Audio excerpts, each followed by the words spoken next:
रीलिखी हुई कहानी।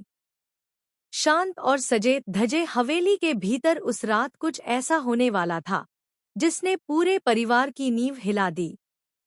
विधान, जो अब तक अपनी सौतेली माँ को एक सच्ची और मासूम महिला मानता आया था, उसे नहीं पता था कि सच कितना खतरनाक और डरावना हो सकता है।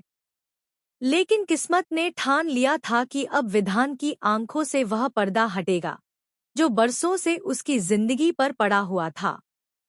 कहानी की असली शुरुआत होती है उस पल से जब विधान की असली माँ लंबे समय बाद उसकी जिंदगी में वापसी करती है।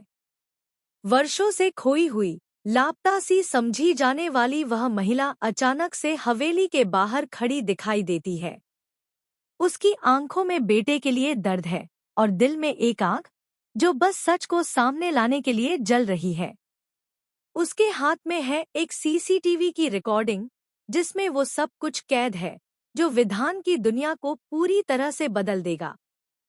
इस रिकॉर्डिंग में उसकी सौतेली माँ का असली चेहरा सामने आता है। वह औरत जिसे विधान सालों से माँ मानता आया था, अपने ही कमरे में बैठी हुई कबूल करती है कि सबसे पहले उसने विधि को मौत के घाट उतारा और अब उसकी अगली चाल यही है कि वह विधान को भी मार देगी। उसकी आवाज में वह डरावनी हंसी और लालच साफ झलकता है जब वह कहती है कि एक बार विधान रास्ते से हट जाए तो हवेली की पूरी जायदाद उसके नाम हो जाएगी।